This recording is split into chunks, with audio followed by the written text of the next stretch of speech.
Добър вечер, вие гледате Акцент, аз съм Валерия Касиян. Добра или лоша, 2015 година върви към своя край. Добър или лош, бюджетът за 2016 бе приет. Добри или лоши, министрите продължават да са апатични спрямо икономическата съдба на страната ни. А тя, икономиката, върви към разпад и то само в рамките на няколко месеца. Такъв анализ направи професор Кръстю Петков. Той сега е тук, за да обоснове тази си теза. Добър вечер. Добър вечер. Професор Петков, какви са мотивите ви за този стряскащ анализ? Аз наблюдавам заедно с група колеги развитието на българската икономика през последните 7 години, откакто ни сполетя кризата. И зная и от теорията, и от историята, и от опита на други страни, че идва един момент, в който националната икономика тръгва към това, което се казва разпад. Това не значи срив в момента, има такава теория. Това значи, че тя практически престава да работи нормално. Условията за правене на бизнес, за пазара на труда и те са крайно несигурни. И от тук вече е една крачка до хаос. Аз това исках да уточним. Дали разпад е равносилно на фалит на държавата или е нещо друго? Кое е по-страшното? Не. И в оригинал, английската терминология и на български, разпад означава, че онези балансиращи сили, механизми, които помагат на икономиката да живее, да работи, макар и на по-бавни обороти, вече не действат с такава сила. Те започват да се, как да се каже, взаимно да си пречат. И за да не бъде голословен, аз посочих и няколко фактора, които водят от криза към разпад и после идва паниката и хаос. Тоест ние имаме пред себе си месеци наред възможност да реагираме. На първо място това е 2-годишната дефлация в България. Ние сме уникална страна. Влизаме в 3-та година. На второ място е нарастването на дълга за 2 години повече от 2 пъти, което показва, че спиралата започва да се развърта. На трето място идват структурните диспропорции на пазара на труда. Да, вярно е, безработицата официално тръгва надолу, но имаме висок дял на незаетите млади хора, на хората в предпенсионна възраст, а и една голяма част от хората, които изобщо не се регистрират и не търсят. Бизнесът търси едни работници с една квалификация, на пазара на труда има други. Ето всичко това помежду си започва да си действа, то се ускорява взаимно и се приближаваме към онзи критичен момент, в който и Господ да слезе от небето, няма да може да ни помогне. Искам и се да обясните още малко и за този дефлационен капан, за който говорите, че ще влезем 3-та година в него. Къде е тази дефлация? Защото на потребителско ниво не се забелязва такова нещо. Хората не забелязват нещо да поевтинява, напротив. Статистиката за движението на цените е категорична и това, което в България се публикува и това, което Евростат дава за нас. Ние имаме отрицателна инфлация, т.е. цените започват да спадат. Само, че нещата са структурни. От най-голяма степен би трябвало да даде отражение спада на цените на горивата, на енергийните носители и някои други стоки. Обаче хората, при нас, точно за това не го усещат. Хората, това не се отразява директно върху домакинските бюджети и всекидневните покупки, които правят хората. Тъй като тяхната реална кошница, малката кошница, потребителска, която ползват, съдържа други стоки и услуги. Оттам идва разминаването.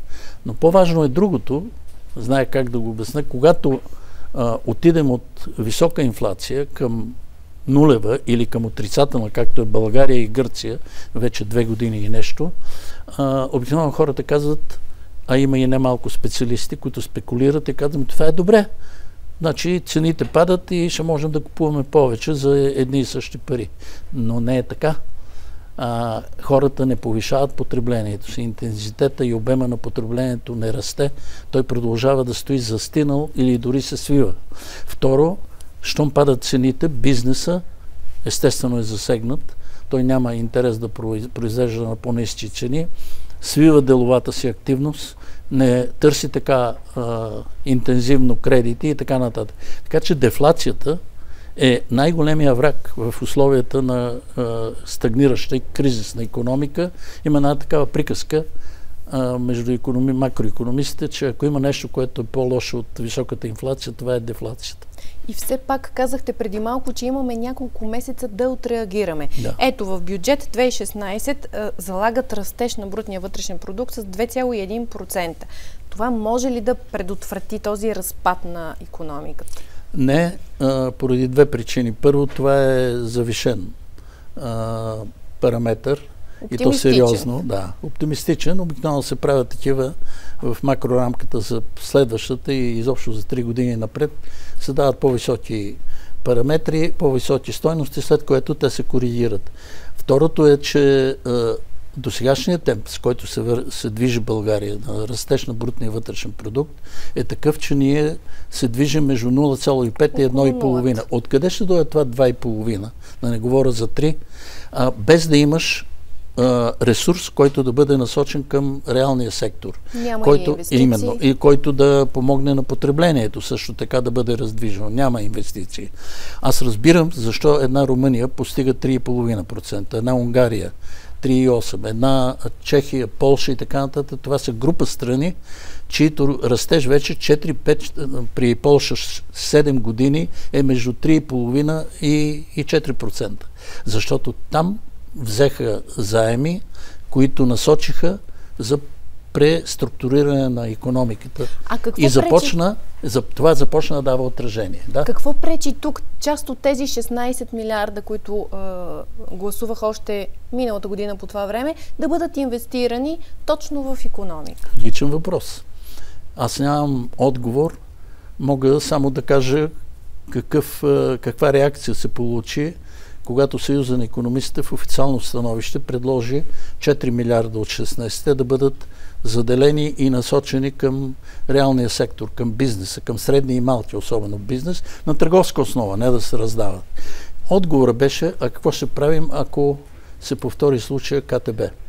Значи при нас създава един страх, един синдром, който кара проектантите на бюджета да винаги да заделят някакви и то сериозни буфери. Те и сега заделиха. Част от тези последните 5 милиарда си дадоха възможност с тях да преструктурират и подпомагат финансови институции. Не само с тях. Значи, доколкото разчитам параметрите, явните и скритите, веднъж имаме един нормален буфер от 1,5 милиарда лева. Втори път този, за който вие говорите, допълнително взимания, заем, който ще бъде взет. И на трето място, обърнете внимание, почти никой не го коментира това, парламента гласува санитарния тавана на фискалния резерв да бъде 4 милиарда и половина. Сега имаме над 10 милиарда в резерва. Значи остават още над 6 милиарда, които ще бъдат на разположение. За всеки случай. Именно. А практиката в България показва, че фискалния резерв се ползва като нещо като втора резервна, често пъти черна каса. Не знаеш какво пипат вътре и къде отиват парите. Вие вчера на една финансова конференция казахте нещо много интересно, че 1 милион българи в следващите десетилетия ще имат проблем с дълговете си. Това на практика са около 1/3 от работещите хора. Не е ли много? Аз се позовавам на едно изследване, което направи бившия институт по социология. Единственото за сега, защото никой не прави подобни изследвания.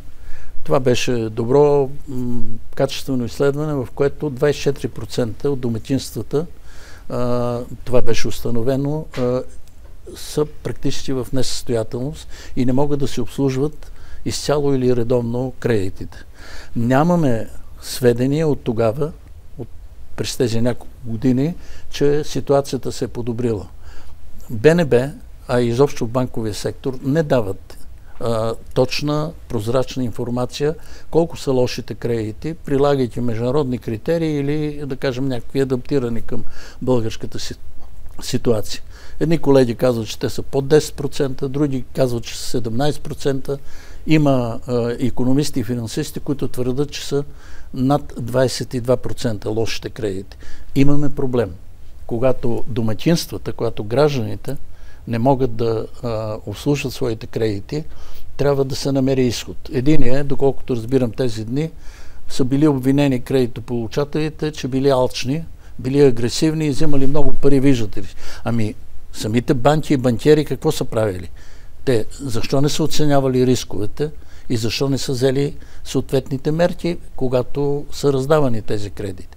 Държавата се усети едва преди година и половина-две и все още не е решила този въпрос, защото прословутият член 417, който е убиец за взелите кредити, продължава да действа. И още нещо накрая. Къде ще ни отведе тази дългова спирала, в която вече влязохме и колко години назад ще ни върне този икономически разпад?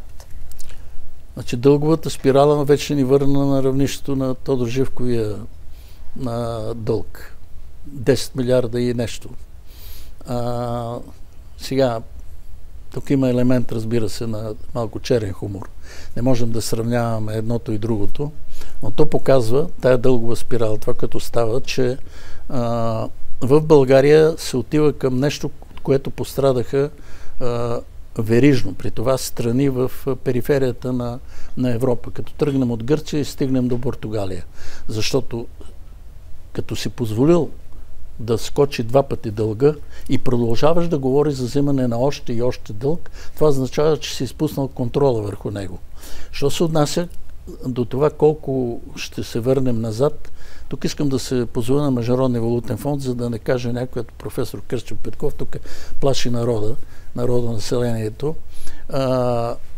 Международния валутен фонд излезе с една много интересна разработка и прогноза само преди месец, дори нямаше и месец, която не се коментира в България, която заяви следното. От 2016 година започва нов цикъл, втора фаза на кризата, която ще продължи до 2020 година. Какво означава това? Че ние ще се върнем напред на старта на кризата 2008 година и всички други приказки, които бяха изприказвани, че ние вече сме отворили вратата, вижда се изхода от сегашната криза, увисват във въздуха.